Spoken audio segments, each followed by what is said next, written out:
AskGunQuestions.com is a website that we built back in 2007, and since then, for the last 15 years, people have been able to ask questions of simple to advanced nature, and we attempt to answer them in different ways over the years. Join us now as we start a new series to answer gun questions. And welcome, everybody. Let's see. So last week we kind of started back on track. Next week, you're going to be at training there? Is the week after next? Oh, no, next week is Last NRA. week- Then the week after that is Yeah. training learn. We can start Yep. this next week then? You're not going to NRA? No, not at all. Yeah. So anyway, so I figured let's get back into some questions. I see Kristen 740 was out there. Welcome. Thanks for joining us live. Most people are listening to this in a podcast, but we do appreciate the people that join us live, especially when you bring us real questions. Mike White's out there. Welcome. Big supporter of the channel. And anyway, I'm going to start digging into the spreadsheet where we have all the questions that come into the website. But you just had a diversity shoot over at Union Hill on Thursday, right? How'd that go? Yep. That went annoying. That really was annoying. We sold half our tickets, half the capacity, which is cool. I think I waited a little bit too long for that. So, but all of my guys showed up. I have a team of guys that show up to help us out. And I guess because the location is closer to the other group of guys, you might as well call them my A team and my B team. And both teams showed up. So I had like 12 instructors and 9 guests and 9 attendees.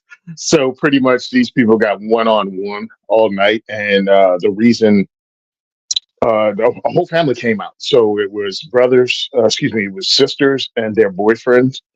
Because one sister had some personal thing going on with an ex that was an actual threat to the family. All of them wanted to actually learn about firearms and ask questions about the New Jersey process to not only purchase a firearm, but get carry permits.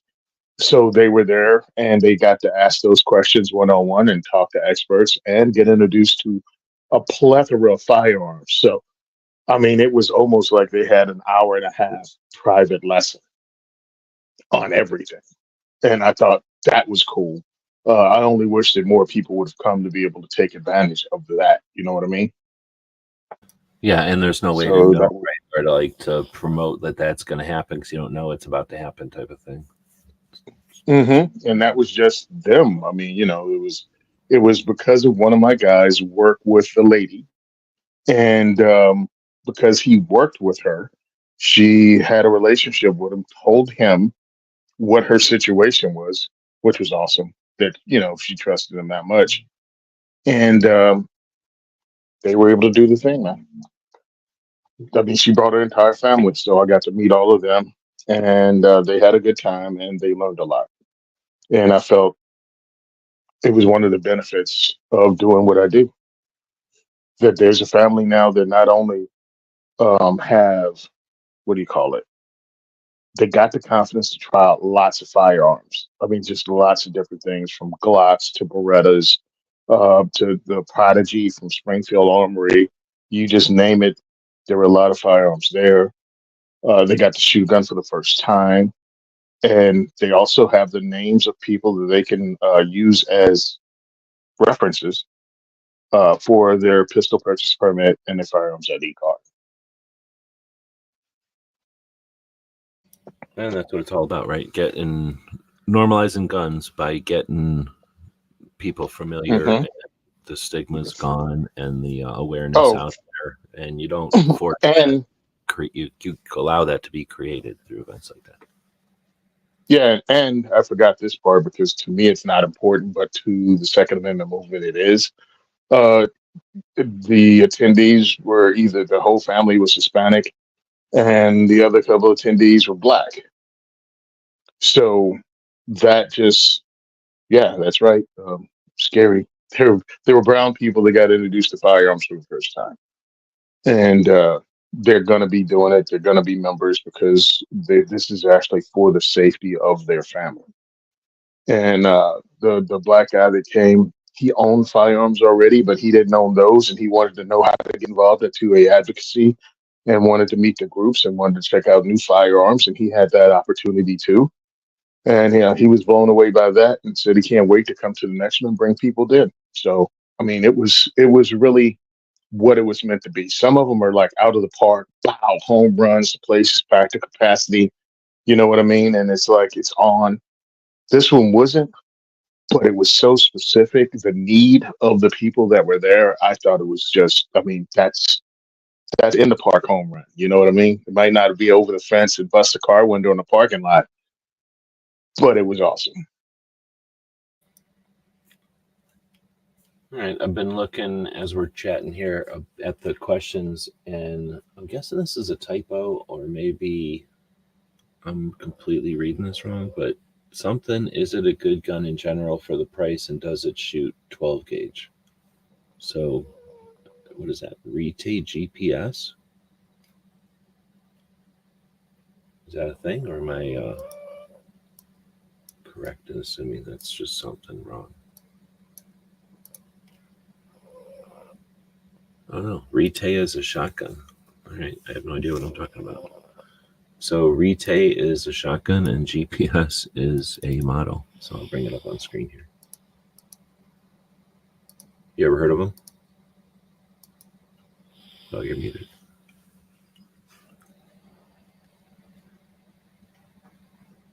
You're still muted. I don't know, maybe Tony's doing something. I don't know if we're allowed to show prices or not, but we're not selling nothing. I apologize. I had the ooh, that looks, is it Turkish? Well, I mean, it has to be, I guess. I'm not 100% sure yet. I guess I have to click on Because one. I'm looking at that forend, and it looks like a redone forend for one of the shotguns I had. Boom, boom, boom, boom. Looking through the information, usually they'll tell you. They're pretty much proud of it. I mean, nobody tries to hide when they're made in Turkey, usually. Well, my issue was, I can't love this. Ooh, a little expensive for the Turkish shotgun to be a pump action.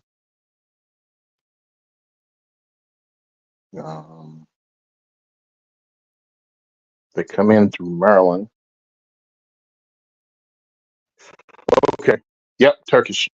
All right. So, yeah, their trademarks are Rete out of Turkey. Rete STA out of Turkey. Okay. So I'm looking at this pump handle on the GPS. It looks, that and the trigger guard really looks like a pump shotgun I had that I picked up for $99 at Palmetto State years ago, because they changed the model designation. You know what I mean? They like changed they got rid of that one by changing the furniture, and I think they were just dumping them. I think it's a good shotgun, but for $399, it's kind of steep. Because in my opinion, for less than $399, I can get a Maverick 88 that's made in Texas. So is it a good gun in general for the price? I think you answered that one. And then does it shoot 12 gauge? It says that it comes with choke interchangeables, Mara Pro chokes, CMF. So what's that? Choke, something modified in full.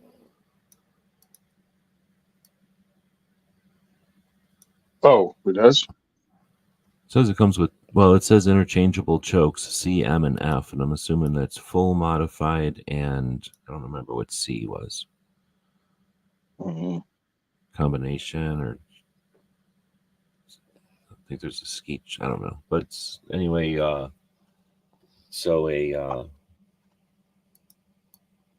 unless C is just nothing, you wouldn't want to use it on a full choke.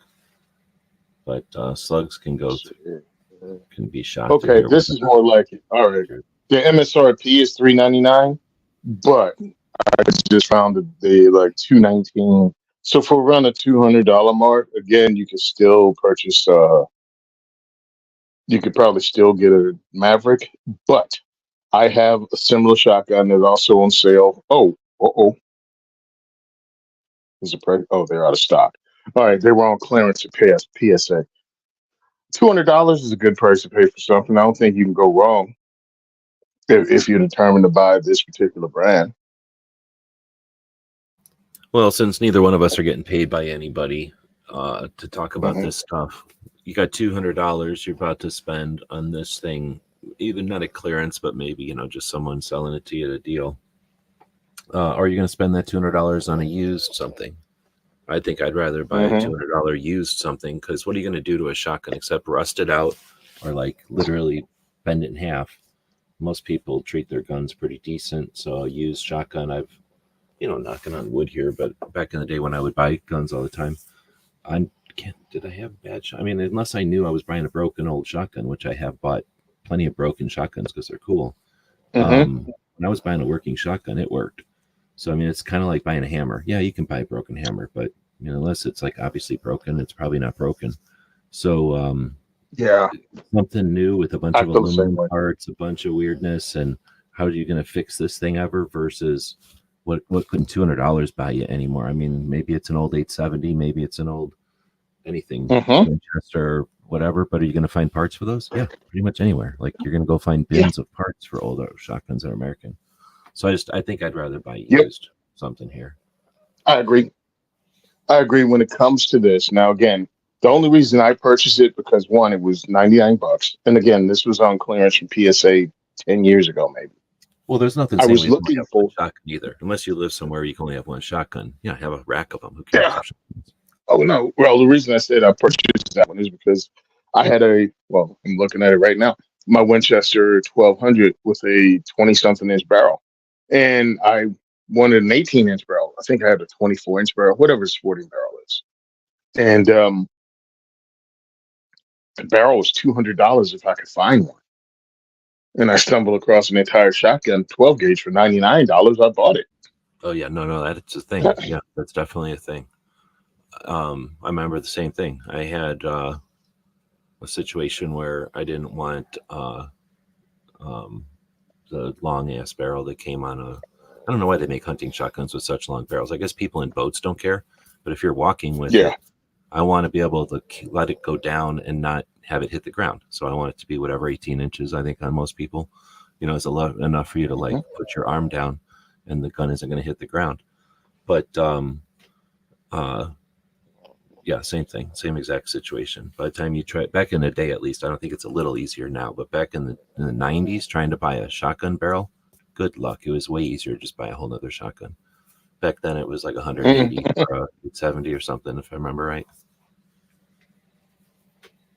Sharon is saying she bought the last two 870s picked up were police turn-ins, one with zero use. And I think there's just, Nice. unless you seriously hate police so bad that you don't want to have even their shotguns. Police shotguns are cool looking. Like they get wear, they're neat.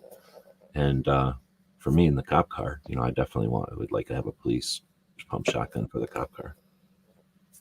Yeah, I got the Ohio. I picked up one of my guys contacted me and said, "Hey, did you see this?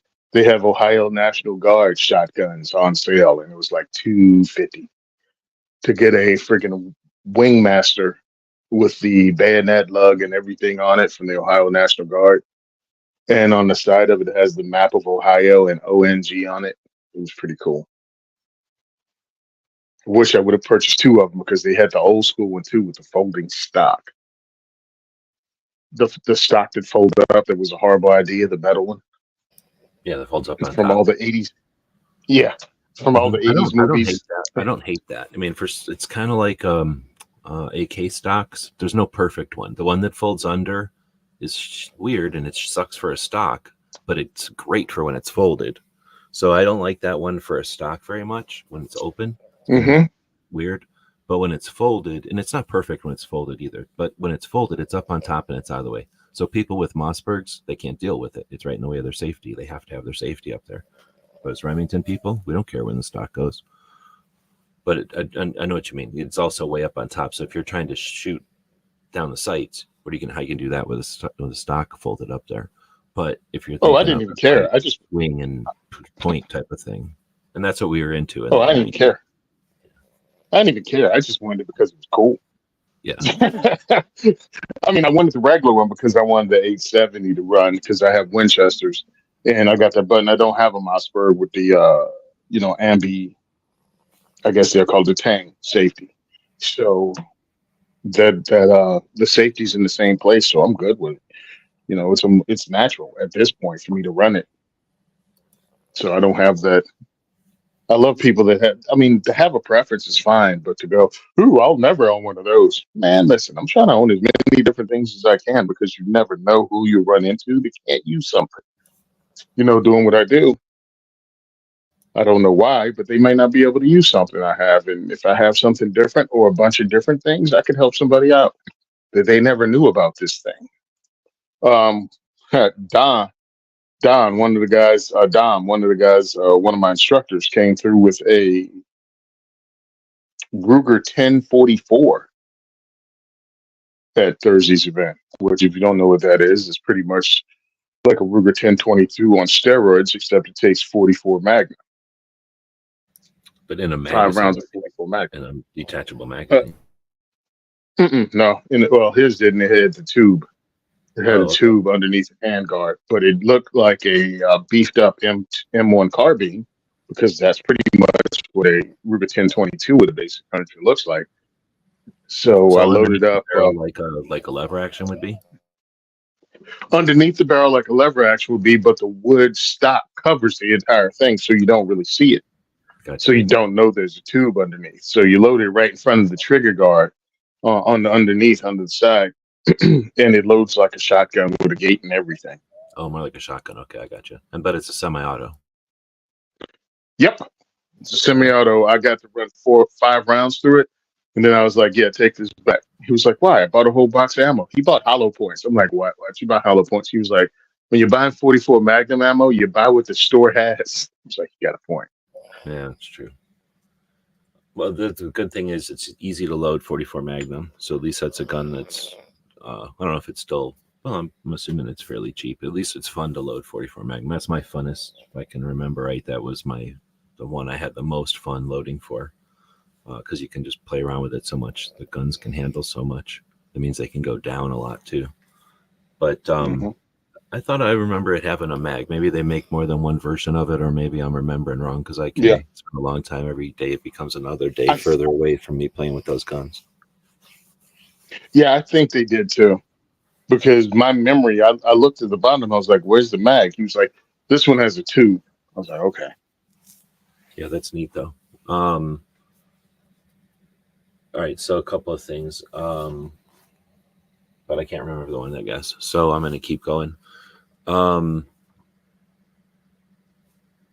Yeah, there was something there I was going to bring up, but the Tippmann 22. Is that the? Well, I'm not sure which one the Tippmann 22 is. I'm trying to recollect. I think I'm thinking of the Daisies. Now that had like 3 different versions, but I think, and then Ruger's had a bunch of different versions of their 22s. When I think Tippmann 22, am I crazy or am I thinking of the Tippmann? Gatling gun or the paintball? Gatling gun. No, I'm thinking of the Gatling gun. But yeah, they've done Yeah. paintball and they've done pellet guns. Yeah. Oh, dude, we're such geeks. Oh, here, wait. This is what I was going to say. So you were talking about something there with the shotgun stock going up over the top, and that got me to thinking about something that I have never heard anybody talk about before. And that's rare because I've been chatting about guns constantly almost since 2009 or something.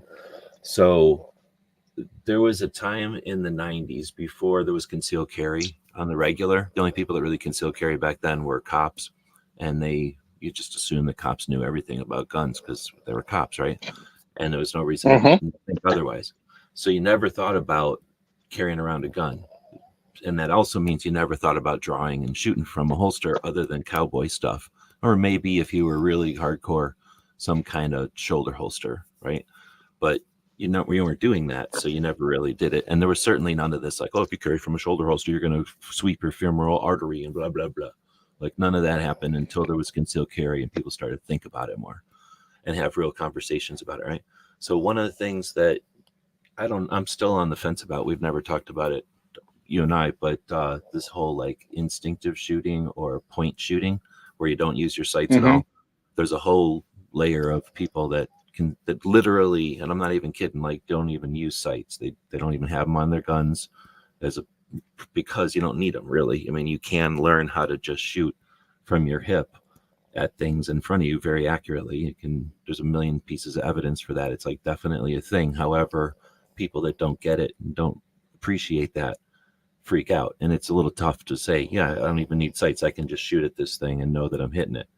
But obviously the vast majority of people are you have to align your sights at whatever you're shooting at. But then you still get people that are like, you have to align your sights and you have to focus on your front sight, and your rear sight gets out of focus and your target gets out of focus. And then there's a whole group of people that'll go, why should your target go out of focus when you can have a red dot and blah, blah, blah. So there's no right answer, right? There's just an evolving happening, or, whatever's cool or whatever's the way it is for a majority of people, but there's never a consensus, right? So anyway, I'm just prefacing all this because back in the 90s, we had a different frame of reference. And people can try to lay on us whatever 2024, view they want of this. But back in the day, we did shoot from the hip all the time. There was a ton of movies that shot from the hip, but only because that's what people were doing. Like there's literally the carbine and stuff. Like people were doing that stuff in the war, and certainly with shotguns. So anyway, I'm thinking when the stock folded up on top of a shotgun, it wasn't that uncommon for people to be shooting shotguns from like essentially the hip, maybe not as low as the hip, but you weren't bringing a shotgun up to your shoulder all the time. For one, it was a shotgun and you're just shooting at a bird or, stopping a threat as a cop or whatever. And I think that a lot of us were, I don't know if you had an opportunity to do it, but we'd go out to the desert or whatever and set up a bunch of clay targets. You can just set them on like a mesquite bush or something. You can set them on a cactus. You can set them on a rock. And just they're all over the place. Nowadays you'd have a bunch of stands out there and you'd set them on stands, but back in the day you just set them around, and then you'd go out there and shoot from the hip at these things. And eventually you could do that, and it would be not so much can you hit the things, but how fast you could hit as many as you could or whatever. And you'd throw them in the air and stuff like that. But we were very comfortable shooting essentially loose. Like we didn't need a stock on a shotgun anymore. You could just hold it with two hands and shoot at stuff. So having a stock, who cares where it folded? As long as it didn't get in your way to shoot, we just thought the stocks folding like that were awesome. I don't know, just to throw that out there. Did you ever get a chance to just go around and shoot? It's not really trap shooting because you can't do that at a range. You really only can do that if you go out to the forest or out to the desert or whatever. Well, when it came to shooting one, I never went to a range as a kid ever. All the shooting we did was outside backyards or in the field. So no, but we shot clay birds, we shot, cans, we shot bottles. We did that kind of thing. And then when I finally got to the ranges and doing things like that, I shot clays and we toss them and shoot them. When we were running our training at the farm, we put targets up and we tried different ways to hit targets. Just as instructors, we wanted to be able to show people how accurate a shotgun would be, also different things. But no, I never did anything with a stock folded. I never even had a folding stock shotgun. Yeah, I think, and maybe I only one of shot the one things with that they're afraid of, the antis are afraid of, and that is something that, again, a lot of us don't think about. I probably had that infringement whenever I grew up too. Now that I'm thinking about it, where we couldn't have stuff like that, but I don't remember. But I don't think there were that many. Like you seriously only had the top folding option, and then maybe a side folding option in like the 90s. So it was only like 2 or 3 options for an 870. Anyway, so that I'm thinking. Go ahead, man. Oh, go ahead. I was just saying, we didn't have to go forever down that one. I was just thinking, and we do see Mike saying his dad would hunt rabbit and pheasant shooting from the hip. And that's what I was thinking too. It's Hmm. like some of the old guys, they just, they didn't, yeah, you'd use your sights if you were shooting at something really far away, like a target. But for hunting, they were just, kind of pulling it up and shooting. Yep. Dad would say, Sharon's saying, Dad would say, train to shoot from the hip by using the water hose for training where your eyes looked and where your hands were positioned. That's interesting. I think it was mainly a lot of BB gun practice back in the day. Let's see. So the next question that came in was also from last month. So these are coming. This is the most recent one is from last month. Let's see. What's a good suggestion for a rifle that has a folding stock or collapsible stock that has long range capability, and the price is $500 to $700? Price part kills me because I haven't shopped for anything in a long time. I have no idea what prices are at right now. A folding stock or a collapsible stock. Well, there's a couple things. One, what's long range? All right. What's Good long point. range to this person? Folding stock or collapsible stock. What are we talking about here? Are we talking about folding stock? Are we talking about for different size people or for storage? You know what I'm saying? Like if you're just talking about a stock that you can change the length of pull, like an AR stock, that's one thing. But if you talk about something like folding the gun in half, you know what I mean? That's something else. Or just folding the stock to the side for storage. And Um, whether or not it's operable, you can take a 1022 apart. You yeah, can fold some AR receiver extensions, but it's inoperable. You get one round maybe, but it's essentially inoperable. So there's, like you're saying, folding for storage, which may or may not mean it's ready. And then there's folding for use. And then there's a couple of AKs. There's a couple of other guns that, are designed to be used open or closed. But then, like you say, collapsibles, there's a whole nother thing, because then that's more multiple shooters or, uses of the gun, depending on if you got winter clothes on or something like that. yeah, because when it comes and then it's like, all right, cool. I want to help out here, but we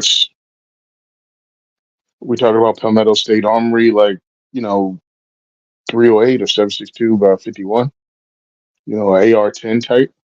I don't know what their reputation is because when it comes to AR-10s, because that's what I'm thinking about, you hit or miss with a lot of different companies. And when you go down to the 500 to 700, exactly, your 500 to $700 price range, you start dealing with guns that might not be that dependable in the AR-10 realm. Like right now, it's like $849 for PSA PA-10, 18-inch barrel. Great, you got a rifle. You don't have any glass to go on it for your long range. That's a great point too, is whatever you call long range. Now, first off, you talk to a handgun person, they can think long range is 200 yards, right? Like, 300 Yep. yards. I can't shoot that at my range. I have to go to the whole next bay over. And then some people are like, I can't shoot long range at my range because it's a mile and the range isn't that big. You talk to a Marine, they think long range probably 1,000 to 3,000. They're like used to Hmm. shooting at a different distance than, again, somebody picks up a handgun or a shotgun. Yeah, so I went and looked at Palmetto State. There was 850 around. I'm looking at Bear Creek Arsenal. Their 308 ARs are between 6 and 8. And again, what's long range? and are you just doing it to poke holes of paper and hit targets, or are you doing it to hunt? So do you want an 18-inch barrel, a 20-inch barrel, a 16-inch barrel, a 22-inch barrel? Not being a jerk, but there's a lot of questions. There's follow-up questions to that. Right. Well, that's the point of the concept, though, is that people that are inexperienced or unaware are discovering, right? And that's part of it, is that if there was an easy answer, then it would just be like, buy the yellow one. And they did. Let me see. There's full stock. See that stock thing messes me up because I'm looking at the price range this person is talking about, and I'm like, you might have. You might be better served with that price range for the distance you want. Again, depending on the distance, looking at bolt actions like But Savage Axes, yeah, like Ruger Americans. Um, there's another one also that I can't think of. It just but maybe something from CZ. Some of the rifles they make. and without knowing what it's for, again, if you want to shoot Mhm. at competition, then you probably don't care how heavy it is. You probably want it to be as heavy as possible. And if you're Mhm. shooting it for hunting, then it's kind of the opposite. You want it to be lightweight, but the barrel length, again, if you're going to be carrying it around or if it's going to be sitting on a bench. But I was thinking And then the folding stock kind of says I want it to be either quote unquote tactical or operational, like I want to be able to do something with it, either store it or carry it. Maybe hunting, because hunters will sometimes collapse their stuff until they get up on top of the hill they're going to be hunting from. So the mhm. collapsible part tends to mean if the cheapest plastic at the highest carbon fiber or something fancy, but usually folding stock isn't wood. So that kind of frames it in, again, either hunting, tactical, or storage is a factor. And then And you're not getting that, anything $500 to $700 for carbon no, fiber. because that takes it, if you want long range and fold it in half, well, now it's a whole, like, now make a gun that can shoot Mhm. long range and then start adding money to it, because you're not going to cut it in half and have to make it sturdy enough to be able to be cut in half or collapse or whatever. So usually that's taking the long range expensive gun and adding money to it, not removing money. Mhm. So I was going to say, hold on, eating a peanut didn't go down right. I was going to say something like a bolt action milsurp. Could be Hmm. rugged, cool, and I've got to drink something. Probably the calibers are no good, but the price range is All there right, hold and on. accurate. It'll shoot long range for sure. Hold on. Swiss K31.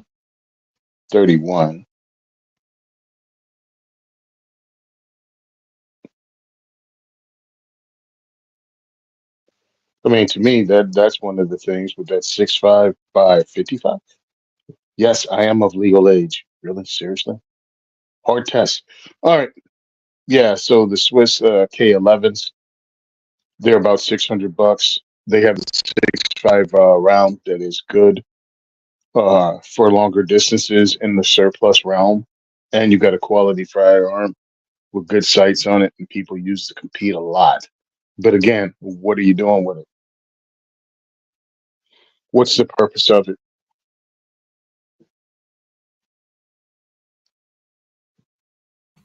And then I'll go back That's the real. to, just to make it difficult, or a lot of a large range of answers, maybe. Uh, you can get an AR and shoot pretty long range. I've shot 1,000 rounds, or Hmm. 1,000 yards, or pretty close. I think we shot 700 something round yards with AR open sight or iron sights. I was doing all right. I was competing Yep. with people shooting optics. It can be done. I know Marines do it when they're young. Yeah, when they're young. I don't know why. But yeah, 500 yards. 500 yards shouldn't be a problem with iron sights. Is that long distance? And again, are you just trying to poke holes in paper, ring steel, or are you trying to bring down game out? Well, that's the other thing. Shooting an AR at distance is just to prove you can do it. It's the fun of the math, because what's that bullet doing? It's probably knocking off the side of an elk or something. You know what I mean? It's not, literally, it's probably not delivering much energy, and it's probably tumbling by the time it gets way down there. Some of the Gonna make larger, some animal. Hmm. go ahead. You're just gonna make some animal angry. That's all you're gonna do. You're not gonna kill it. Long distance with a 55 grain or even a 77 grain. After what, 700 yards, 800 yards? Yeah, no. It's taken all its energy just to get out there. That's the reason big guns exist, because you need to deliver energy at distance. So that means you got to have a ton of energy up front. You're going to lose a whole bunch of it to gravity along the way and wind resistance and everything else, so that you can give as Hmm. much to the target as possible. So again, that makes a big difference. You want to do something at distance, good luck. That's a whole different kind of shooting than just accuracy at distance, because anybody can shoot a little tiny ice pick or a dart at distance accurately with enough air pressure. A big enough air gun can do that. But if you wanted to do something like knock down something at that distance, now you're talking about artillery. Now you're talking about taking a whole bunch of powder and pushing a whole bunch of mass, pretty far, and then doing that consistently enough and strong enough machine to do that consistently enough to be accurate. And I mean, that's cool to ask the question, but hold on. Because I don't ever want to say like, here's what our sponsors are selling, and that yeah, that's not happening with me. Maybe if I had a sponsor that had something that fell into that realm, I'd bring it up. But outside of that, I'm not gonna be the gun shop guy who's trying to get to, be the gun shop salesman of the month.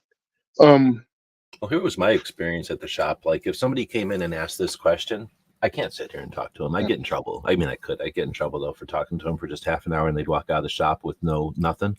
So I would look at it as they come in there wanting to buy something, and they don't have realistic expectations. However, I have things that kind of meet their requirements.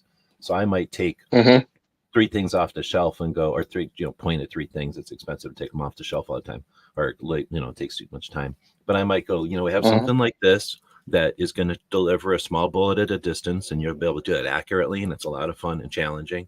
We got this one that's going to deliver energy at distance, but as you can see, it's a much bigger machine, and it's going to take more effort to harness, learn how to shoot that thing.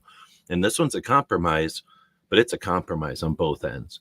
So what are we looking at? And then if the person says, XYZ, I'm not going to be like, now you could go online and find 100 versions of this, or all, things in this price range. I'm going to say, this is the one we have, and you wanted something like this. Do you want this one?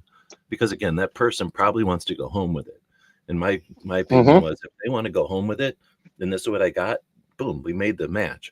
But they didn't come into the shop to go, can we talk about this? And I'll make a decision 6 months from now, and I'll have the perfect decision. Because that's not what they came into the shop for. They came into the shop for 100%. And no Woods, not a Mosin Nagant, even though I have them and I like them.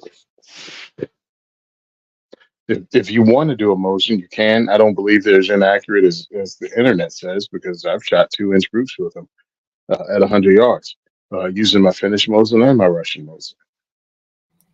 I don't know if I ever really you're right. to wear my Mosin. We shoot steel most of the time. So if my Mosin could hit steel, I don't care where it hit on there. It hit steel. I'm done. Yeah, actually, I've shot competitions on paper with them, so that's why I'm trying to tighten up the group, see where they hit, and see where my point of aim has to be, because it's not because the 2 different competitions that I've shot at, the one that about for the New Jersey, whatever the heck the name of it is, it has a channel that we talk about every now and again on YouTube. There's a History Club or something, HCF, the History Club or something like that. Yeah, I always have to pull up their name in the photo I took just to get it. But they shoot at 100 yards, so I have to do that. And then the other club that I shot at, it's 200-yard target.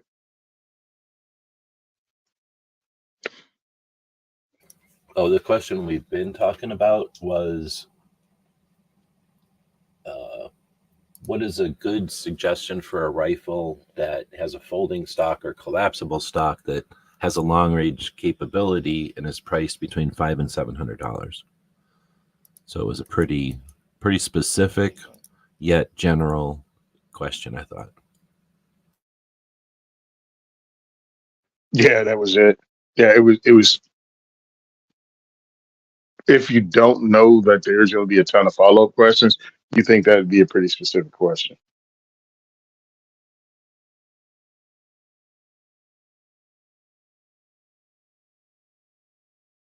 All right, so I'm going back to February. We had this one, and the person asked, can anyone tell me about this rifle and what it may be worth? So, I mean, I know that it's not ours, I don't think. And, well, I know it's not ours because there's this picture also. So it says gem or something, 98, Yeah, and then 6110. So that everything about this looks German, right? And then this ain't Yep. ours, so I'm assuming it's German. Sporterized. You know anything about it? Okay, so Looks it's like a messed up. sporterized. But Yeah, it looks like a sporterized. Is that a Mauser? yeah, I don't know. Oh, it's got that old school freaking roller coaster front sight. That's even older than the regular Mauser front sight. So I more than forgot what they call likely, that. it was either imported and somebody chopped it up, or somebody brought it home and chopped it up. But it's just some sort of. I can't imagine it has much value. All But kinds hold of on. pieces are missing from what it looks Yeah, like. Guerrero 98. Oh, bolt action made by Mauser. 8 millimeter Mauser. 7.92 by 57. Ugh, it's even less Right? millimeters than a 9 millimeter. That can't be good. But no, I don't know. I Where the just front sight. never had a passion for these kind Yep. of guns. I mean, it's cool, but I mean, it's an older gun. It has. I didn't either. Like I stumbled across. My bolt actions were the Enfield, American Enfield, 1917, M1917, and Mosin. Those are the ones I stumbled across. And also, I had a regular British Enfield in 303. The gun shop said, "Nope, that one's mine. I just have it hanging on the wall. You can't have that one, but you can have one of the others." In 30 so I purchased those. But I never got into the German caliber, the German Mausers, none of that. I just didn't. I don't know why. Um, just didn't.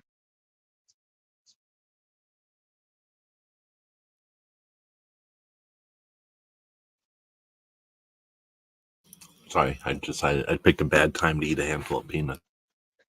No, nothing wrong with that. I didn't know whether you dropped Told off or Tony I not. was But starving. I'm like, well, I'm gonna start eating some peanuts, and that was a bad idea when I'm hosting. yeah, peanuts are a rough one when you're trying to host or when you're trying to be on the show. Yeah, I just freaking threw a sandwich down my gullet before we kick this thing off because we kick it off at 3 o'clock Eastern Standard Time, and on the weekends I'm busy and don't have regular lunch times. So I dig surplus guns though, and I have no problem with somebody that sporterizes it because I find it a little funny. Post World War One, lots of German guns came back. Guns from all around the world came back to America. And then I think was Bannerman still in operation back then? Well, if he was or if he wasn't, there were still importers that were bringing in surplus firearms from around the world. So they were really inexpensive. Well, American gun culture then was still hunting, but we still had our calibers here. Nobody wanted the freaking German caliber, or maybe they made it into a new caliber, or maybe they did find surplus for the thing. Who knows? But they sporterized it. And for a long time in the surplus market, it was like blasphemy when I first came in, 90s, 2000s, 2010s. Oh my God, I can't believe they sporterized a rifle and cut it up and bubbled it up. No matter how good it was, sporterization was always called bubbled up. Now is kind of a shift. And if someone sporterized it and it was really a good job, now those are cool. I I'm think like, that y'all a bunch of in a pickle. way, it's sort of like when I don't know if that happens much out east. I seen it back when I was a kid back east, but I've lived out here for so long and I've spent so much of my gun time out here. But lever actions, especially, but also bolt action guns, people will adorn them Mhm, with all kinds of stuff. Usually, something like Native American ish. Not always, though, mm, but carving. You see carving sometimes on special guns. There's hunt guns and stuff like that. But it's that. I think it's sort of that thing. Like there's people that can do hack jobs, and like people do it to Glocks. Like people do stippling uh-huh. jobs and tell me people don't want slide cuts and everything else their own custom way. So people like that kind of. I want to make my gun look like my gun. If there's 6 of them get put down in a pile, I want to know which one's mine, kind of thing. Or Mhm. just a set of things that I like about a gun. I want them all together on my gun, and I think that's an element of it. That's always been there. It's just that back in the day, they had these cheap guns from overseas, and people would mess with them. And I think the same thing. Like like you just said, that there's the good, there's the high end, and then there's the low end, or maybe the person at the beginning of their efforts, and then 6 years later when they got really good at it and they're products of their efforts. Then I think it's sort of like anything else, people can appreciate that element of it. This is rare and unique. Like there's only going to be so many guns modified by this guy or in this technique. Maybe it was an article in Popular Science or something. Hey, take your thing and chop it here and do this, and now it's great for hunting goose, or I don't know, whatever they probably said in Popular Science in the 50s. And a bunch of people did that, but some people did it well and some people did it poorly, right? And I think there's something to that. And there's, if there's 100 of these guns, well, probably more like 100,000 of these guns made, or 10,000 of these guns made. Well, only 200 of them got modified this way, and of those, there's only a certain number of them, or a percentage of them, that can be, the best of those. And, as people, like, I still insist that as people buy guns, you're gonna like what's in front of you. Like I like what I like, but when I go to the gun shop, I can buy what I can buy, right? And if you like old stuff, or you bought, I mean, we can go on another tangent here, but you buy a gun for whatever reason. I'm going to go hunting. I'm going to protect myself. I'm going to buy an investment gun. Whatever the reason is, you buy a gun. Now you're comfortable. You're a gun owner.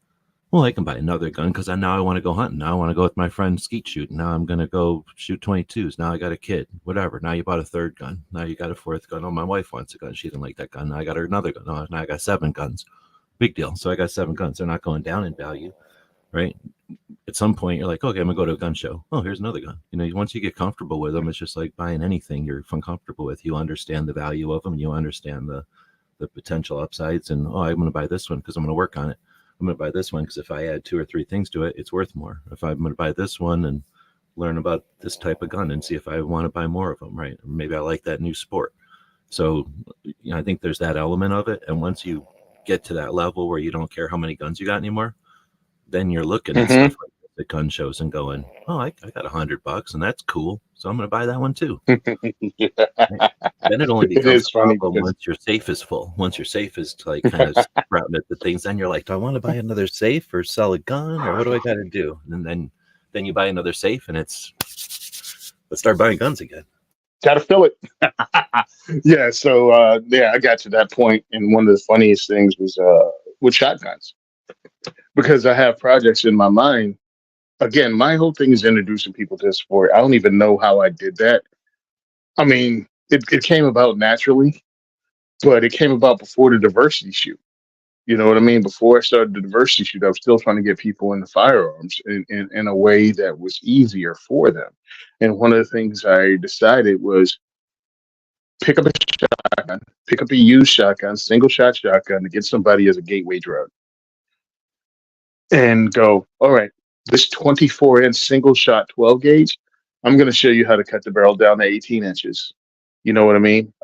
Shorten up the length of pull a little so it's not an upland gun, but you can use it for home defense. You can use it at the range, and give you a sleeve on the side and just make it into an inexpensive self-defense shotgun. Da, da, da, da.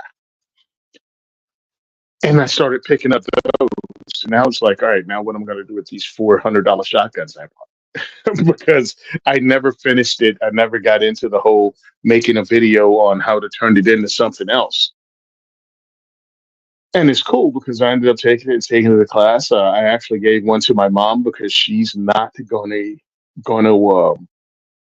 run a pump. She's not going to take a class to run an AR, and she wanted a home defense shotgun that worked. And I gave her one of those, and I gave her a sleeve, and I loaded it up with buckshot and showed her how to use it. Showed her how to run the shotgun. Only has a hammer, doesn't need safety. You know what I mean? It has all the things my mom needs. So she has one of them now, and I have, some in storage, but I just thought it was really funny that I was going to go on this mission. And yeah, once you get to the point you don't care how many shotguns you have, you can do things like that and justify it in your mind.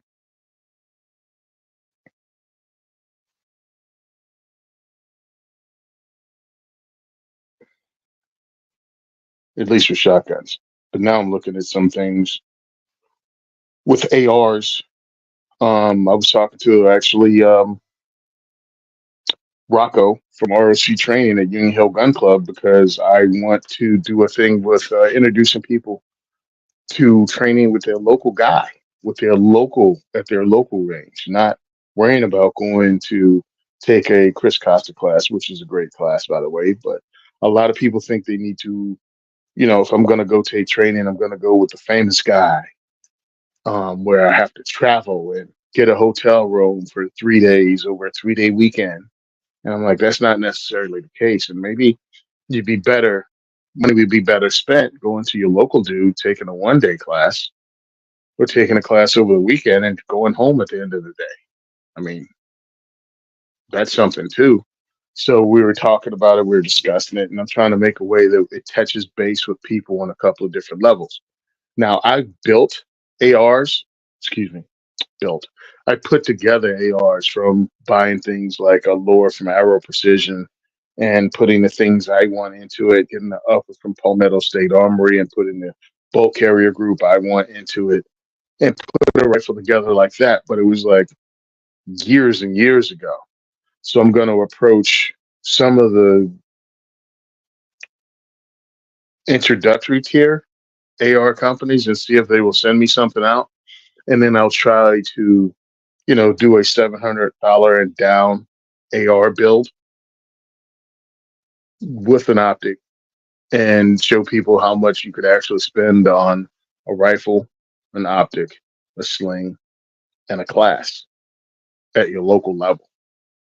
And encourage people to do it not only with me, but do it themselves. And Rocco told me he'd allow me to do that and help out by letting me take the class. I'll also review his classes. My thing is to get people to be responsible firearms owners and also increase their skill set. And I don't think a lot of guys know what their skill sets are. They just assume they're good because they go and take their AR. They take their AR into the local range and shoot a target at 10 yards. And I'm like, challenge yourself and challenge your knowledge. And go take a class with someone that now they come up with the drills. They come up with the times. And you'll learn how good you are on a level, what do you call it? On an industry standard level, not whatever you make up. What are you pointing at, G? Trying to let people know that there's a scroll at the bottom of the screen and there's a hashtag. Oh, okay. Put that in there. And starting to throw some incentives at the end of the show to participate. So thanks for everybody for joining us and being part of it. I didn't want to interrupt as you were saying that, but nobody was noticing the scroll at the bottom. I was encouraging people to use the hashtag down there. Nice. And we'll turn the puppy back off. Anyway, sorry to interrupt there. I was going to throw another question up, but I think I'm not. And because we are, okay. I want to get it and here it's close to an hour. But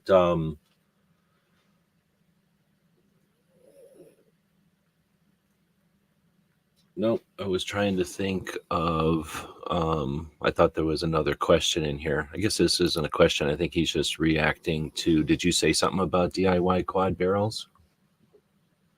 Or... No, DIY. Was talking about DIY cutting the shotgun barrel down. Gotcha. To a legal limit.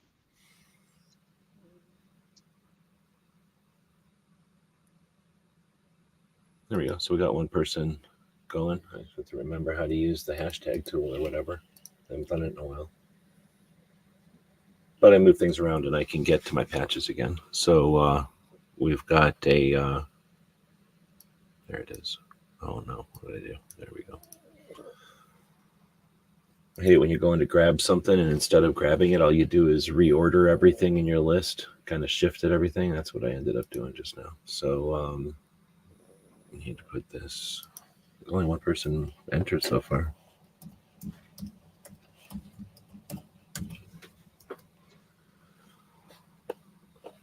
I guess I can put this over here so that people can start either watching CNT, just take it, or participate.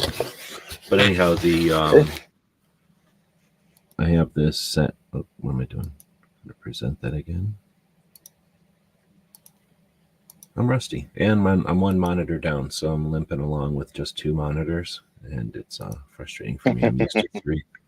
So this, if I can get it to show up, is a set of service dog patches I got, and whoever grabs one of these, whoever's the random, now Mr. Knives is in on it. Right on. We'll get, your pick. Pick one of them out of here. Start looking if you want, if you're interested. And we'll let people put the hashtags in there for a couple minutes. And I think one of those things that we chatted about tonight, or this afternoon, I guess, was, or wait, no, that's not the way to get into it. I was going to try to bring up the interview, I guess, that I've been listening to before we started the show. This guy's a tank commander from Vietnam, and I don't know, something I'm distracted here by trying to put these things on here without him pulling his head up and knocking them all over. But something earlier in the show made me think about bringing that up, and I thought that might trigger my recollection, and it didn't. So I guess I'm just meandering here.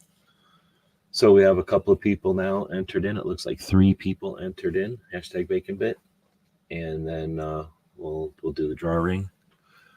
What do you guys run the Guns and Gear Review podcast? Do you use StreamYard for that? Yep, we use StreamYard. So if you guys, I don't know if you know, but if you ever wants to play with it, you can just go to StreamYard/giveaway. It's just there. Like, you don't have to be a paid member or nothing. And it allows you to run these giveaways with this system. I don't know if we think we've done it on this show before, but it's been a while. Got some gnat bugging me now. But as the people enter, it'll accumulate them here. But nobody's entering today. It's weird that a bunch of people would join the show and watch and everything, but then not put in the hashtag. But free country. So we've got, this is what I think it was. I was going through the stickers. Sorry, I was distracted, but finally remembered what I was trying to circle back to. As I was going through the stickers, Foss made a bunch of stickers and gave me a couple so I can give them away. So we've got a couple of hybrid, I don't know what you want to call it, but like, what do they call that? Parody stickers. And this one reminded me of the cavalry thing a little bit, even though I don't think it is. But it reminded me of this conversation that I've been listening to. I guess I'm technically 2/3 of the way through it now. But Combat Story is one of the military interview shows that I listen to every week. It comes out on Saturday morning, so it's brand new. It's right off the presses. I think I was like the 60th person to open it and start listening. Now it's at 263, so it's still pretty new because it'll get up to tens of thousands before the end of the week. But it's an interview with a guy who was like a major, I think, during Vietnam, running tanks. So super, super, super interesting.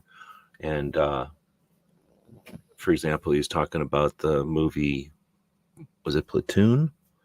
And then the movie, which he said the only thing about the movie Platoon that's accurate is that it was rainy. It's like, it did rain a lot.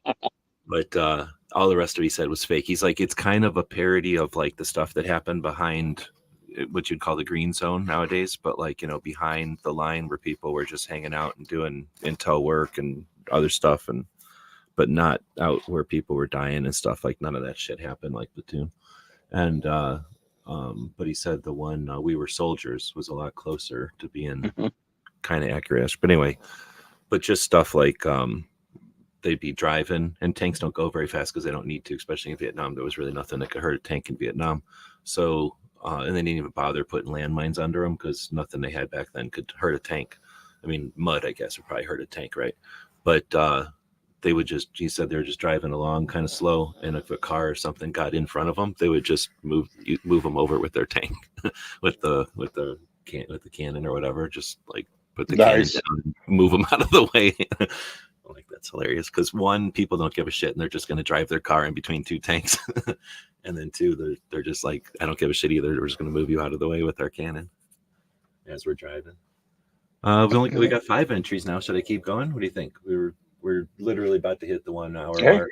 So I guess we're going to let it go with the people that are in. Oh, let me put it back up here so that nobody, and then whoever wins will have time to still choose what patch they want, right? Boom. So then it just happens. It goes through the people that did the hashtag, and we'll randomly pick one of them, Ozzy. I don't think I've sent stuff to Ozzy in a long time. So, one, I need you to pick which one you want. And then two, there we go. Then you got to send me your address. I don't know. I don't keep addresses or anything really. Actually, I don't think my store does either. I'm pretty sure when I go in to look at something occasionally for somebody, I think it was DJ or Woods or somebody, I'm like, oh, they probably bought something at the store. I think the store lets go of the addresses too, which I'd like. I mean, I don't want people's addresses around. You're preparing for the ATF. Yeah, not gonna get you, bro. Not No, getting just my in mailing general, list. people do dumb things or people, I just don't want, if I can help it, I don't want people's personal information, that I have to be in charge of. No, totally.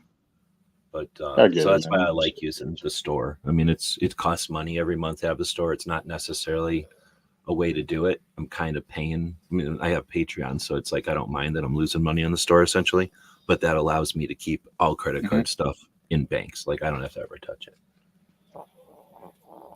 Too many to pick from, you decide. Well, I'll tell you what, I'll post a picture of them on Instagram and then you have all the time in the world because there's no time limit. But basically, I'll do different stuff. I just was trying to find something. And as soon as I got over there looking through the patches, I'm pretty sure somebody took a dump in the house because it smells like a dump over there.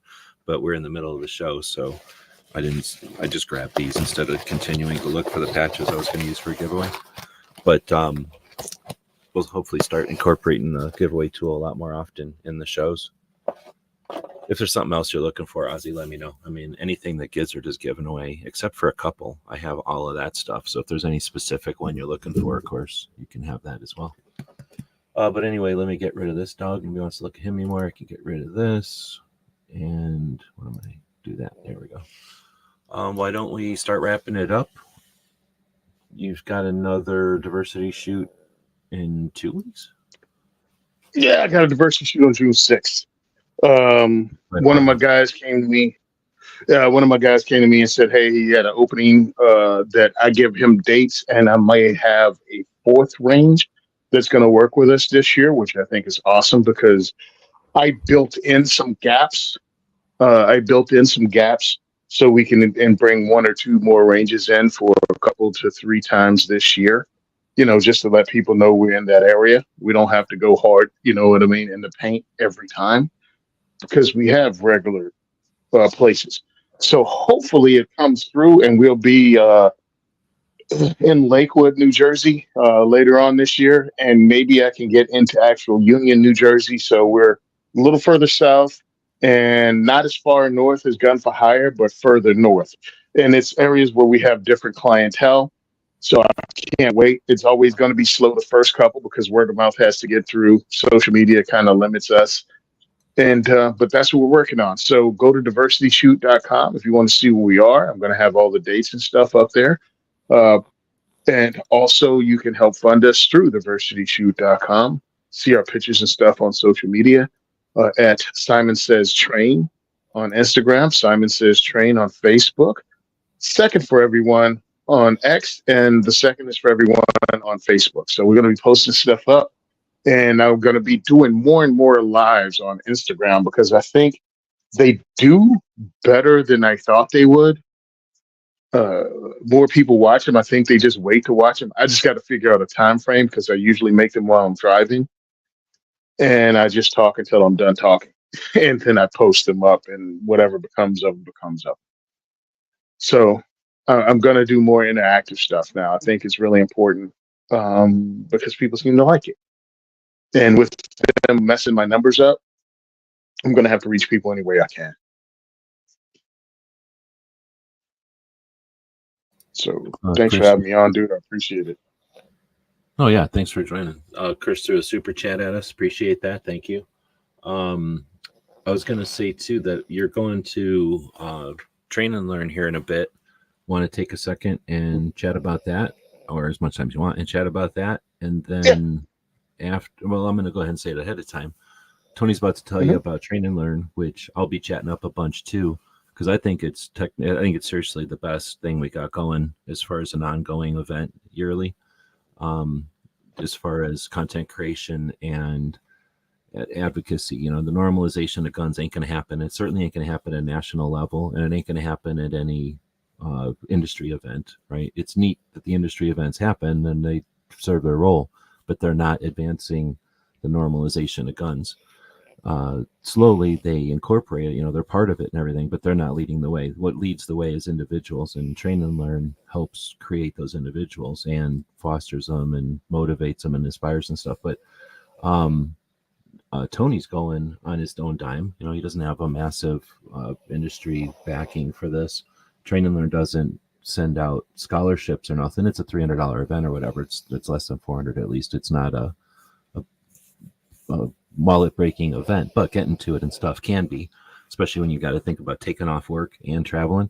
So Tony's got PayPal, and doesn't cost you nothing to, well, it costs you a couple bucks, but it, you know, it takes you just a moment to head over and drop a couple of bucks on a fellow capitalist who's, you know, attempting to do what he's doing. But anyway, go ahead and tell us about Train and Learn.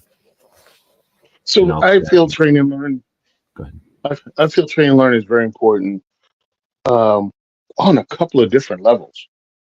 One, if you can support someone going, like donate to our PayPal, donate to our Cash App, which is like what $2A4E. I think that's the Cash App. One of them's $2A4E, might be PayPal, and the other one is like Tony-12 or something like that. My whole thing is what it does is get someone to an industry event that has sponsors like Primary Arms, Brownells, Bursa. Now I get to talk to those people. I get to meet those people one-on-one as a content creator, as an advocate. Now I have a weekend where there were only 60 people over the Memorial Day weekend or less at this event.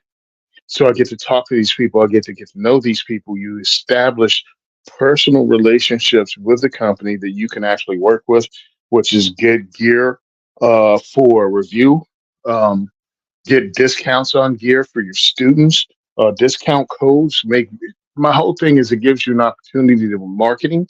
It gives you an opportunity with networking, because again, you have 60 people over a 3-day weekend that you're working with. It's kind of intimate. You meet people from around the country that you can collaborate with, which I've done. You build friendships and family, like Sharon right here, and we met in 2019, and it was awesome, and we've been friends since.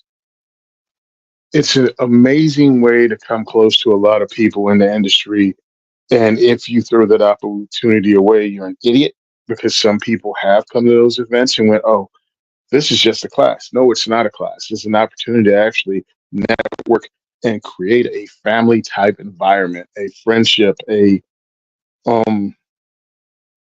used to call them like a brothership or something like that. You can create your own environment of people that can help you and raise you. Is that a fellowship? And I think so. Yeah, fellowship. Yeah, so that's what I'm talking about, and that's the opportunity many of us took. Some people have fallen off over the years because they didn't take it as that opportunity, and different things happen. But you have some amazing people there, and I think it's 100%, and it's diverse. So it allows you to talk to people you might not have spoken to before, or see things from a different people's perspective. Now, it allowed me, and just one thing, which is really interesting. I was there. Michael Woodward was there. Mike has like MW Tactical out of South Carolina. Know him, spoke to him. We're cool. Everything's great. He calls me out of the blue one day. Hey, do you know Kidda Buse? And I'm like, Kidda? I heard of her. I know she's a coach for a high performance pistol shooting, like competition shooting thing. Yeah, well, she was supposed to be at this guy Sam place in New Jersey, and Sam's neighbor. He has his own range. I know Sam. Sam has his own range, has his own property. Well, for some reason, one of his neighbors turned into a Karen and started complaining to the police about him running classes on his own huge piece of property with berms and everything, and they couldn't host it there. So because Mike called me from South Carolina about a dude that was in Jersey that I happen to know, I called somebody else. And instead of having to cancel the whole class and not have it, person I called someone else. Sam ended up being able to host in a place in Pennsylvania that weekend. Keta was able to host her class.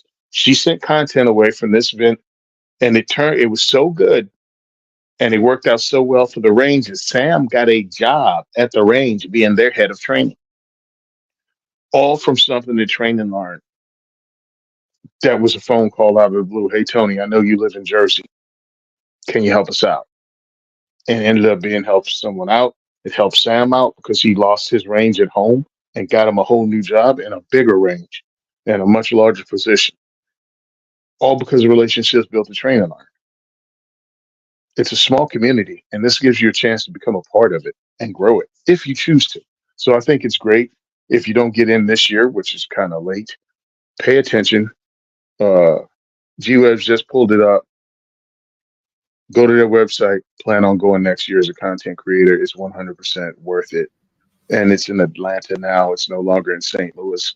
So you got hotels, you got closer to Atlanta, you got things to see, and it's on Memorial Day weekend. Some people don't want to do something. Yeah, it's closer for me. It's closer for me, and it's closer to my wife. Yeah. Yep. Mm-hmm. So I'm hitting train and learn Thursday, Friday, Saturday, Sunday. Mm-hmm. Go ahead. No, I'm interrupting you. Go ahead. Oh, I'm hitting train and learn Thursday through Sunday. And then I'm going to see my wife from Sunday until probably Friday. Drive up from South Carolina on Friday back to Jersey, turn in the vehicle, and try to get some sleep and be at work Monday morning. That's awesome, dude. I was just going to say that I know everybody listening to this is decent, regular folks, but hopefully the people that hear this for the first time are hearing about this. If you're not the person going to train and learn, you can definitely support the people going to train and learn.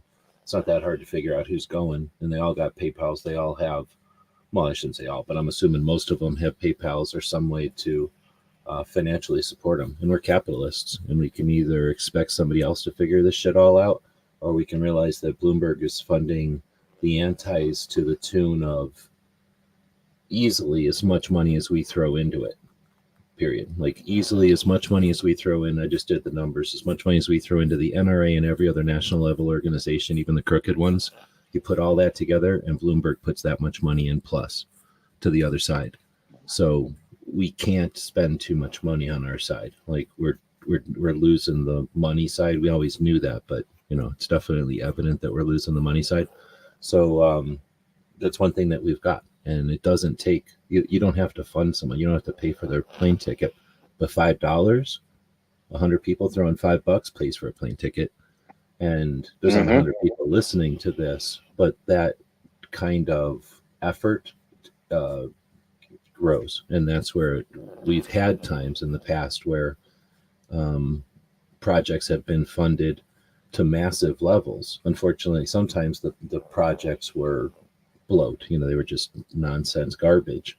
But I've seen the mechanism work. So I know that the process can happen, that if 1,000 people throw $5 at something they think is interesting on a whim, which is essentially what we do all the time as people in the United States, oh, that sounds like a fun flavor of soda. Here's $5. Oh, that sounds like a great flavor of coffee. Here's $5. Oh, that sounds like a nice new type of biscuit. Here's $5. Oh, a new chicken sandwich. Here's $5. So, here's somebody trying to do something. Here's $5. It only takes 1,000 people to make a trip happen for somebody. And a trip that's not oh, maybe I can make this happen. And if only I trade jobs with somebody, but more like, hey, I'm going to give you $100 to change shifts with me. And now that person who changed shifts with you doesn't hate you when you come back to work. They can't wait for you to go do something again. And as capitalists, we're allowed to think about that. Like if Tony could go to work and go, hey, everybody, thanks for appreciating letting me take a week off to go hang out with my wife and go to this thing I went to. Here's $250 because I made so much money this weekend. He's allowed to do that. Like we could have that. And then, again, people in his work are going to go, hey, let us know the next time you need to go out of town. We can't wait. And just enough, having 2,000 people who pay attention, and how hard is it to get 2,000 people? If we were selling a freaking t-shirt, we could get 2,000 people to wait for the next t-shirt to come out. So it's possible. I'm just trying to throw that out there. Yeah, you don't have to just watch people go to Train and Learn. We can help people get to Train and Learn, even though they don't put their hand out. Actually, I made a post. To Train and Learn. Yeah, that's a problem with most of us asking for money or doing any of that. But I made a similar post today about that. And it's like, bro, we don't have to have a Bloomberg. We have, how many millions of Americans that are firearms owners alone that can donate $100 in a year. It's like, yeah, $100 a year, $10 a month. And good Lord, would that make a huge difference? And it wouldn't break anybody. Well, it would I change know it's everything. a lot to ask. It would 100% change everything, because the only people, everybody I know who's actually doing stuff is struggling, and they're doing it, but they're getting it accomplished. Imagine what would happen if not only were they able to do whatever they were doing, because we need a lot of stuff done, but if all the people who were struggling to do what they're doing, boom, could just do what they're doing, but then that becomes the what's the word, like the motivation, because once somebody sees something happen, then they go, oh, well, I can do that. I can do that better. I can do that over here. I can do it for the people I care about. I can do it upside down, whatever, I can do it my way. And you start seeing that happen, and then it becomes, well, I can do it faster. Well, I can do it. We can do it bigger than they did it. And then it just becomes a normalization. Then it's just the way that we do things. And honestly, the things that we are talking about doing here are awareness, and really awareness. They're removing inequities in awareness, inequities in knowledge from the playing field that people are using against us. We know the facts about gun ownership and that what's being used against us. When we figure out that we crack the code on enlightening the people who don't care to be enlightened, which is possible. We've done it with all kinds of things like drunk driving and all kinds of things that are positive. Once we crack that code for guns, that'll happen in the 2024, 2025, right? That'll happen in front of people on the internet, and that won't happen in a vacuum. So that'll happen, and it'll break the way for drone pilots who get abused right now because a couple of people do bad things, or people are scared of what people might do with drones. You go into any facet of the country where people are being pushed around because they don't have a large enough voice. Gun owners are that huge minority. I don't know what to call us, but we're this huge number of people that get kicked around and abused because of an inequity of awareness. And once we crack that code, it's worth getting there, and it's worth trying to crack that code, I guess, because once we crack it, it applies to other parts of our society. And then, anyway, I'm getting into too many tangents and whatnot, but I think that's why I like Train and Learn so much, because Train and Learn isn't like, here's the agenda and you're going to learn it, and everybody comes out little Train and Learn clones, which does happen with some type of situations. And that's just the way it used to be, because, hey, there wasn't this many ways to do it. Here's an official way to do it. Now you're doing it the official way. Okay, well, there's some ways to do things now, and there's things that have to get done that aren't in the rules. So we need a lot of people working, and Train and Learn kicks out over the years. Now, what is it? I couldn't remember. Is it 4 or 5 years now? 2019 was the first one, and then we missed a year because of COVID. Right. So 5 years. Okay. I think so. Fine. But it's had alumni of that many times. So, there's, and like you say, not everybody can come back for everything. People come and go, but for the most part, there's a lot of iterations of this. And it's not like, well, it was good 1 year and those 2 years it was shitty. Like, not every single time it's been coming around and kicking out decent product. So, again, that's one of those things that's overlooked, I think, a lot, because especially now, I don't know why Katie puts it, for whatever. The one thing I don't like about it is when it is. Seems to me like it could be at a different time that doesn't compete with this giant thing that overshadows it, that everybody who gets paid of things talks about, and they're going to ignore Train and Learn. If Train and Learn was by itself or like adjacent to something else, you could get talked about. To be fair, NRA changed its date. It was nowhere near NRA. That's a good point. Yeah, it's not like KD stuck it next to it. KD's doing his thing consistently, and they flop around, and it's just, he would have had to move it to get away from it. But no, you're right. But that's the only thing. Yeah, because I was like, I think it was like the second or third year. Oh yeah, it was 2019. We had it same day, Memorial Day weekend, and it was good to go. And either the second or third time, KD went, "Hey, I got a question for you guys. Next year, NRA moved the date for the 2020 or whatever, or maybe it was 2021. He was like, is anybody gonna come? Or are you guys going to go to NRA?" I turned around and looked, and I'm like, bro, this is, I mean, to me, this is family. This is getting together with family and friends at something that's 60 people that we hang out. We're mostly in the same two hotels. We eat together. We smoke cigars together. We sit by the thing and we talk to each other. We go to each other's rooms and hang out in groups. NRA is fine, but NRA is a big show, and you don't get that. You don't get that unless you create that. And I've done appearances at NRA, and it's cool, but that's like, yeah, meet so and so. We're gonna have a dinner, and that's like 2 to 3 hours, and then it's another 4 days of show that you don't see these people. So no, yeah, NRA moved his date.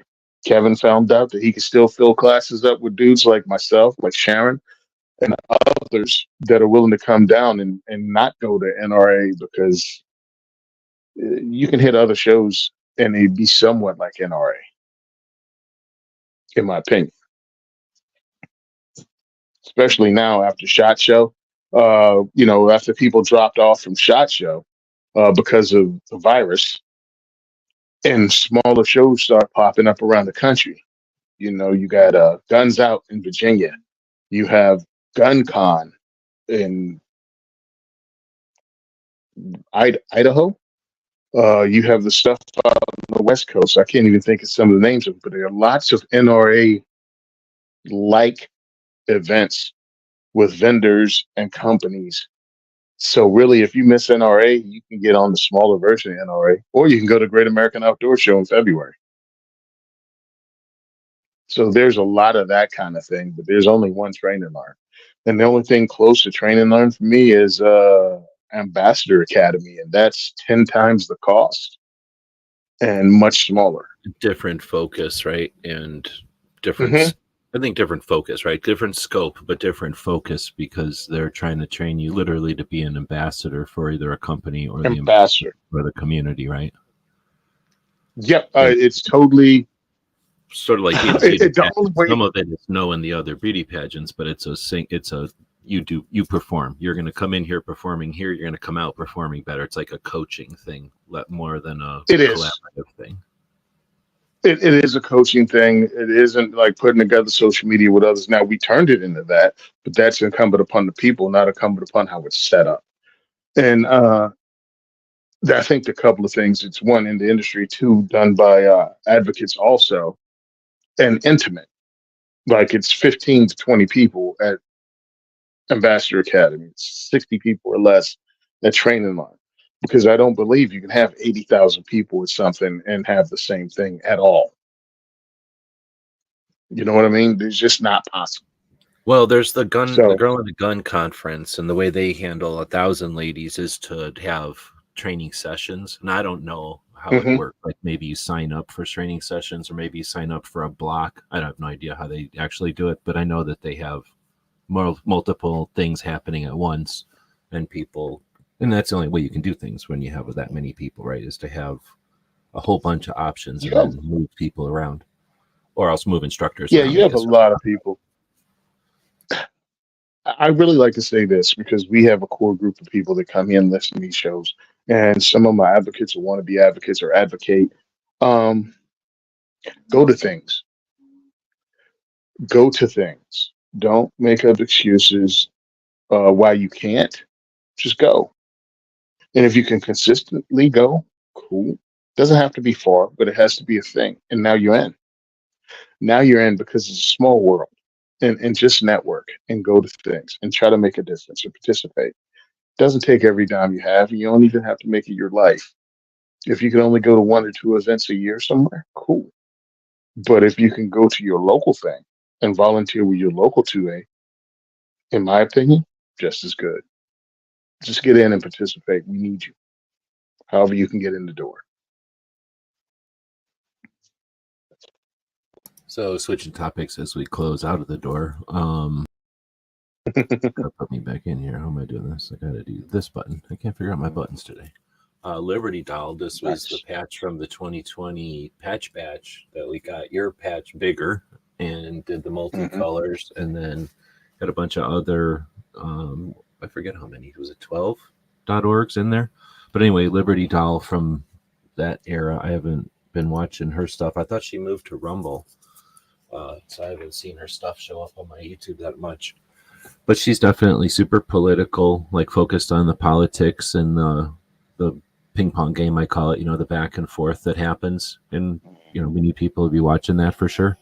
And I really like her approach. She's fairly light about it, instead of being super pessimistic. She might be a little pessimistic, but she's light about it. In any case, I haven't watched her stuff in a while, but Mike White says, did you see Liberty Doll posted a YouTube video about the Door Brothers scam, and that includes the American Firearms, he said, I don't want to say it wrong, so he said he corrected it down here, American Firearms Coalition.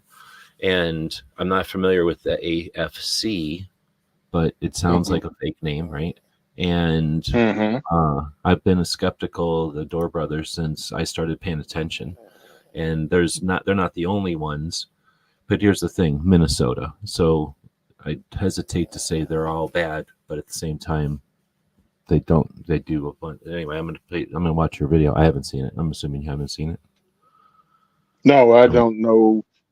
No, I haven't seen it, and I never heard of the Door Brothers. But again, I stay out of drama.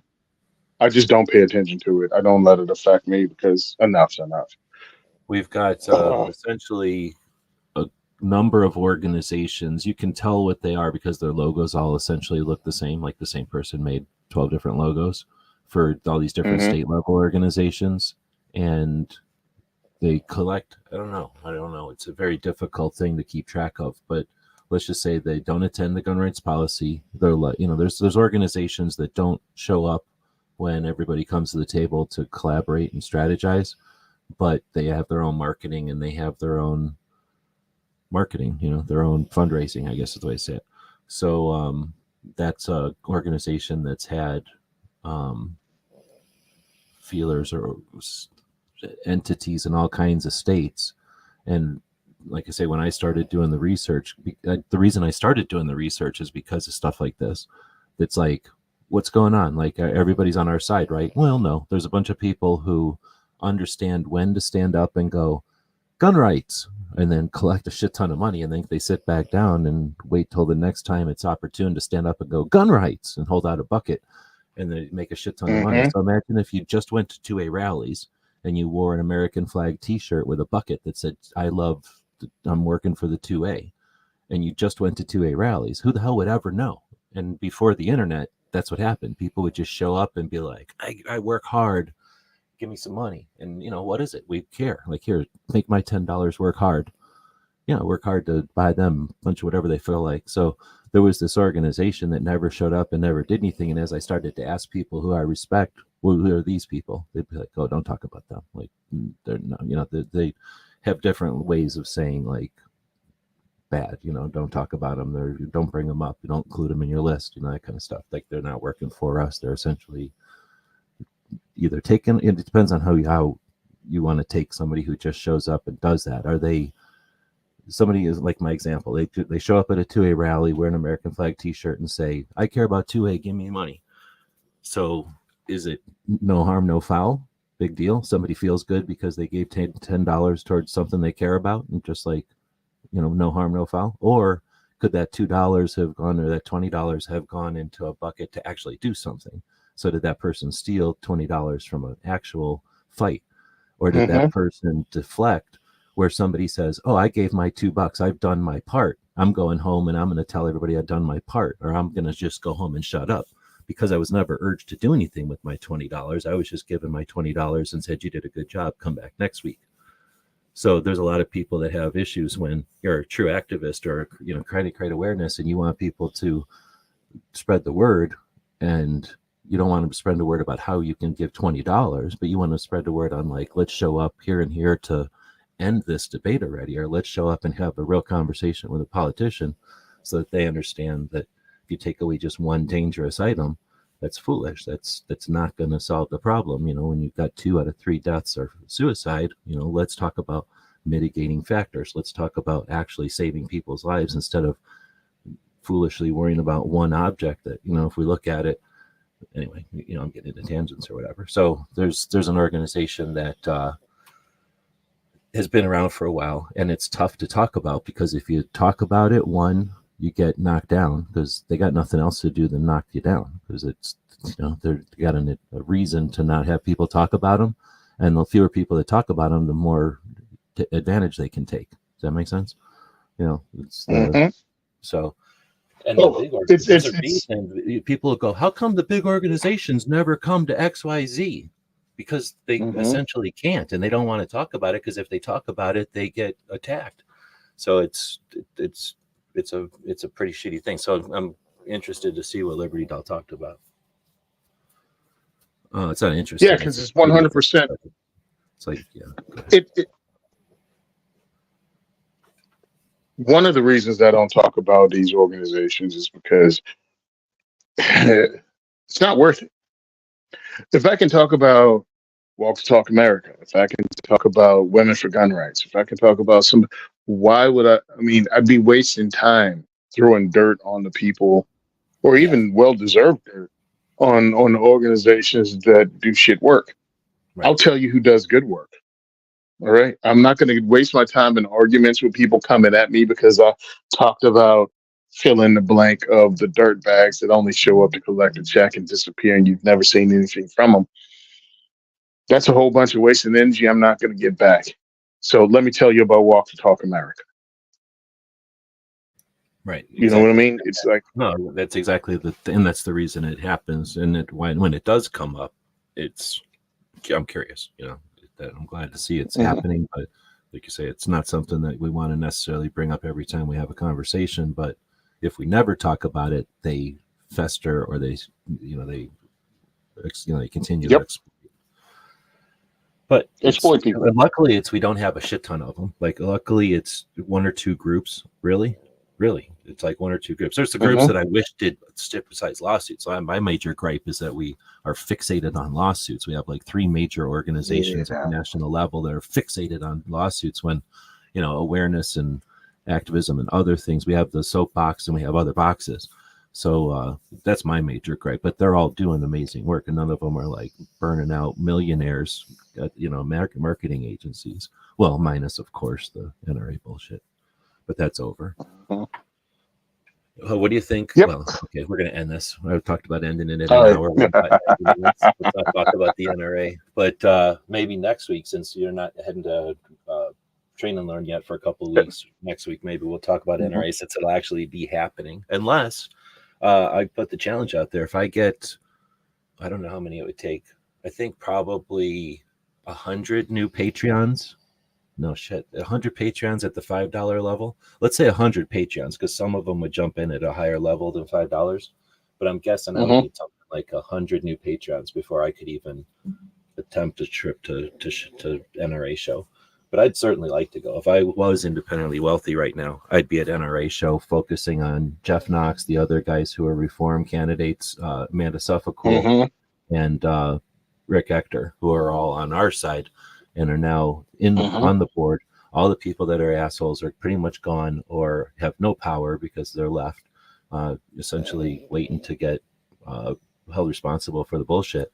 And I'd certainly like to see, how much gets accomplished at the national meetings part of NRA show this year. Unfortunately, I don't think there's too many people. I'm going to keep throwing the challenge out there. You've got cameras, you're going, you can watch history get made. We have the anniversary of the 77 revolt coming up. That's when Jeff's dad, Neil, organized most of the membership of the NRA to put on an orange hat at noon at the NRA show. I mean, imagine the coordination it would have taken back in the day before the internet to get most of the members of the NRA to say, no, we're not moving to Colorado and becoming a hunting organization. We're going to stay here in Washington, D.C. and take on the 1968 Gun Control Act and other bullshit like that. So that's what happened in 1977. What are we going to have happen in 2024? Hopefully we have a shit ton of cameras there. We're going to have a couple of cameras over there. If you want to see my cameras there, I mean, I need thousands of dollars. I can't do it. I wish I could take time to go do it. I can't afford to go, and I can't take time away because I'm digging myself out of a hole because I used to go jump on stuff like that. So trust me, I'd love to go there, but I can't afford to just put the dogs up and book to DC, to Dallas, and grab a hotel or whatever it would take. but I'll do it if I can get the funding. If you're somebody who's rich and wants to throw money at me, let's do it. I'll go out there and put cameras at stuff that matter. But otherwise, I'll keep putting the challenge out there for the people that do have the ability financially to get there. Let's see what happens, right? Is this the 77 again? I'll leave it at that. We'll talk about that next week if you want. Otherwise, we don't have to. I'm going to wrap it up. Thanks again for joining me and taking your time each week to jump into the show.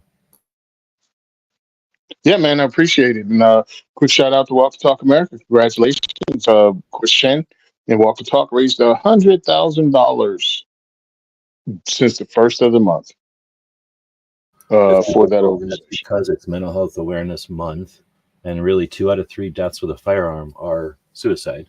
And that doesn't happen because guns are so deadly or guns are so violent.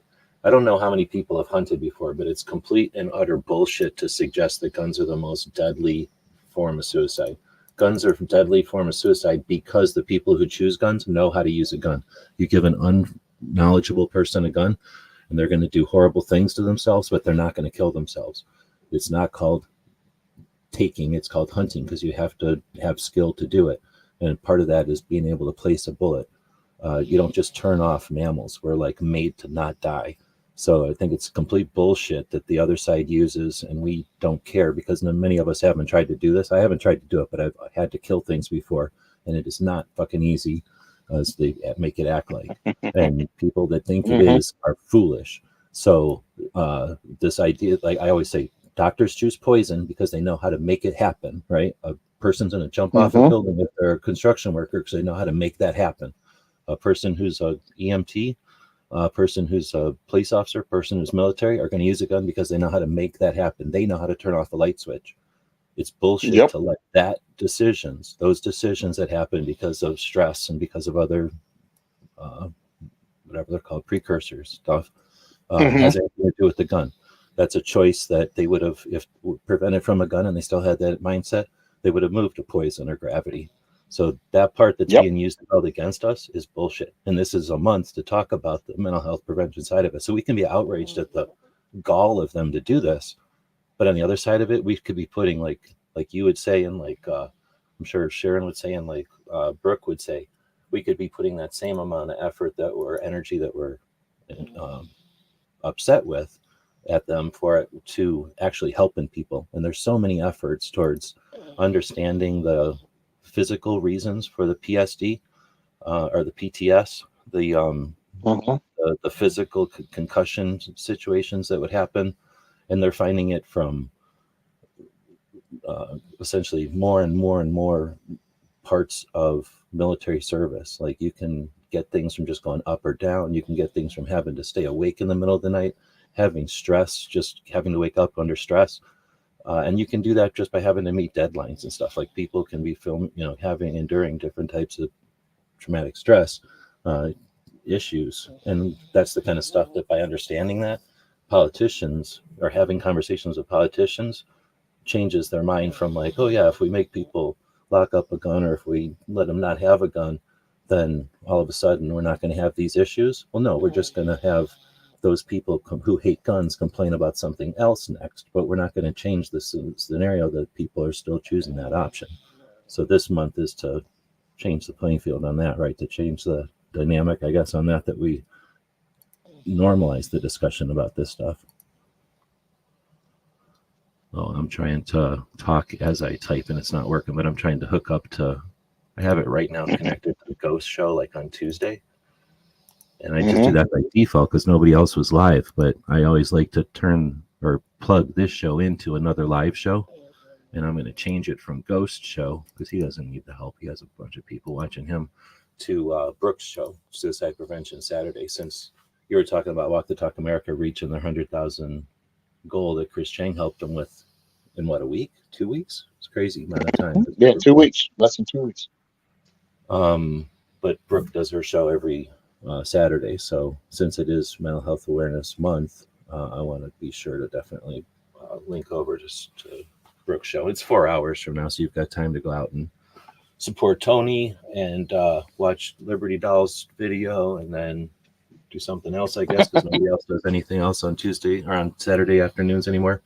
G23 used to do a show, so maybe Mm-hmm. have a slice of Oregon pizza or something. I don't know what they do in Oregon. They probably some kind of seafood, maybe.